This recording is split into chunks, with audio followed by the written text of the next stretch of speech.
കൊലയുതിർക്കാലം, season of murders.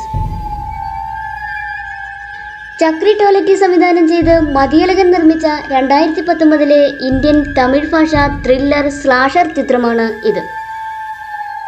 ബധിരയും മൂകയുമായ ഒരു പെൺകുട്ടിയുടെ വീട്ടിലേക്ക് അവളെ കൊല്ലാൻ കടന്നു വരുന്നൊരു കൊലയാളി. അയാളുടെ കയ്യിൽ നിന്നും തൻ്റെ ജീവന് വേണ്ടി പോരാടുന്ന ആ പെൺകുട്ടിയുടെ കഥയാണ് ഇംഗ്ലീഷ് സിനിമയായ ഹഷ്. ആ സിനിമയുടെ റീമേക്കാണിത്. നയൻതാര, ഭൂമിക ചൗള, പ്രതാപ് പോത്തൻ, രോഹിണി ഹട്ടങ്ങാടി എന്നിവർ അഭിനയിക്കുകയും 2016 നവംബറിൽ നിർമ്മാണം ആരംഭിക്കുകയും ചെയ്ത ചിത്രം 2019 ഓഗസ്റ്റ് 9 പുറത്തിറങ്ങിയത്. ഈ ചിത്രം ടോലറ്റി വീണ്ടും ഹിന്ദിയിൽ ഖാമോഷി എന്ന പേരിൽ പുനർനിർമ്മിച്ചു. സംവിധായകൻ എന്ന നിലയിൽ ടോലറ്റിയുടെ അവസാന ചിത്രമാണ് ഇത്.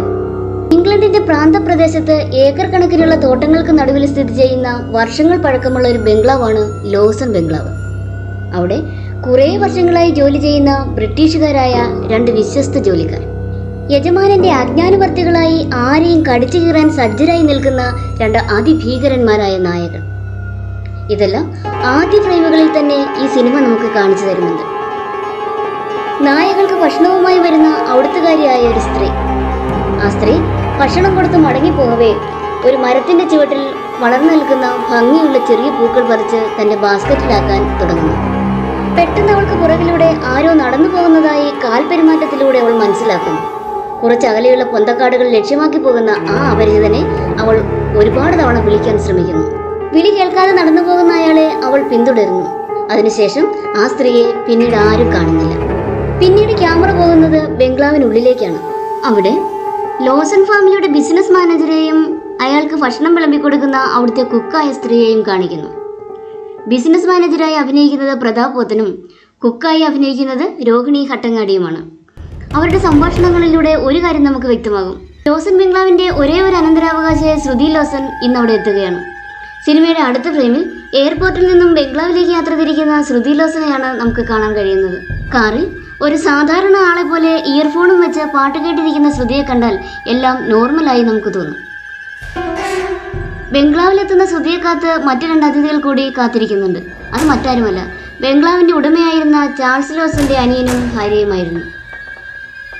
ശ്രുതി ഇവരോടെല്ലാം സംസാരിക്കാൻ ശ്രമിക്കുമ്പോഴാണ് ഒരു കാര്യം നമുക്ക് വ്യക്തമാകുന്നത്. ജന്മനാ തന്നെ ചെവി കേൾക്കാനോ സംസാരിക്കാനോ കഴിവില്ലാത്ത കുട്ടിയാണ് ശ്രുതി. മിസ്റ്റർ ആൻഡ് മിസസ് ലോസന്റെ യഥാർത്ഥ മകളല്ല ശ്രുതി. ചെന്നൈയിലെ ഒരു അനാഥാലയത്തിൽ വളർന്ന ബധിരയും മൂകയുമായ ശ്രുതിയെ അവളുടെ സ്വഭാവത്തിലും കഴിവിലും മതിപ്പുളവായ ലോസൺ ദമ്പതിമാർ ദത്തെടുക്കുകയായിരുന്നു. ചാൾസ് ലോസന്റെ സഹോദരൻ തന്റെ ചേട്ടന്റെ സമ്പാദ്യമെല്ലാം ഇത്തരത്തിലുള്ള ഒരു പെൺകുട്ടിക്ക് എഴുതി കൊടുത്തതിലുള്ള വിയോജിപ്പ് നേരിട്ട് തന്നെ വ്യക്തമാക്കുന്നുണ്ട്. ഒരു മൊബൈൽ ആപ്ലിക്കേഷന്റെ സഹായത്തോടുകൂടി ആളുകൾ പറയുന്നത് മനസ്സിലാക്കാൻ ശ്രുതിക്ക് സാധിക്കുന്നുണ്ട്.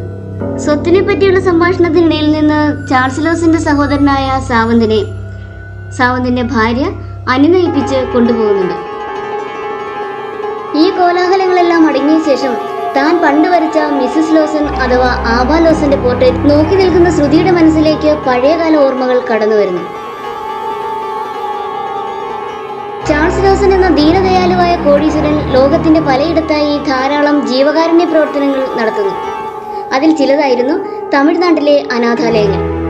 അദ്ദേഹത്തിന്റെ മരണശേഷം മിസസ് ലോസൺ അദ്ദേഹത്തിന്റെ പ്രവർത്തനങ്ങൾ ഏറ്റെടുക്കുന്നു. ഒരിക്കൽ മിസസ് ലോസൺ ഒരു ചിത്ര പ്രദർശനത്തിൽ പങ്കെടുക്കുന്നതിനിടയിൽ തൻ്റെ ഒരു പെയിന്റിംഗ് കണ്ടെത്തുന്നു.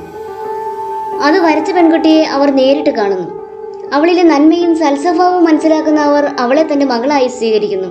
അതിനുശേഷം കഥ പുതിയ കാലത്തിലേക്ക് മടങ്ങിപ്പോകുന്നു. രാത്രിയിൽ ഭക്ഷണം കഴിച്ചുകൊണ്ടിരിക്കുന്ന ശ്രുതിയുടെ മുമ്പിലേക്ക് ബിസിനസ് മാനേജരായ പ്രതാപ് പോത്തൻ കുറച്ച് ബോണ്ട് പേപ്പറുകളുമായി എത്തുന്നു. രാവിലെ സൈൻ ചെയ്തു വയ്ക്കാൻ അദ്ദേഹം ആവശ്യപ്പെടുന്നു. എന്നാൽ അദ്ദേഹത്തോടുള്ള വിശ്വസ്തത നിമിത്തം അപ്പോൾ തന്നെ ഒന്നും വായിച്ചു നോക്കാതെ ശ്രുതി സൈൻ ചെയ്തു കൊടുക്കുന്നു. സൈൻ ചെയ്ത ലീഗൽ പേപ്പേഴ്സുമായി പുറത്തേക്കിറങ്ങിയ അദ്ദേഹം ഏതോ വിചിത്രമായ ശബ്ദം കേൾക്കുന്നു. അദ്ദേഹത്തിന് നേരെ കാവൽ നായ്ക്കളും കുരച്ചുകൊണ്ട് ചീറിയെടുക്കുന്നു. പക്ഷേ യഥാർത്ഥത്തിൽ അവർ അദ്ദേഹത്തിന് നേരെ ആയിരുന്നില്ല. കുറ്റിക്കാട്ടിൽ പതുങ്ങിയിരിക്കുന്ന ഭീകരനായ കൊലയാളിക്ക് നേരെയാണ് ആ നായകൾ പാഞ്ഞെടുത്തത്. പ്രതാപ് പോത്തൻ നോക്കി നിൽക്കുമ്പോൾ നിമിഷ നേരം കൊണ്ട് അതിലൊരു നായ മുറിവേറ്റ് അദ്ദേഹത്തിന് മുമ്പിലേക്ക് തെറിച്ചു വീഴുന്നു.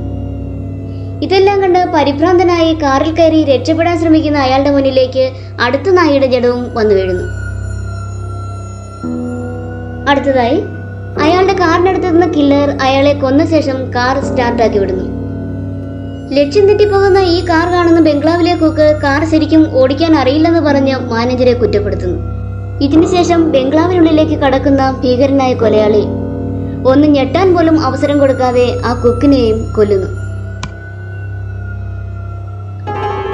കൊലയാളിയുടെ അടുത്ത ലക്ഷ്യം ശ്രുതിയുടെ ജീവനായിരുന്നു. ബാക്കി കഥ പാർട്ട് 2.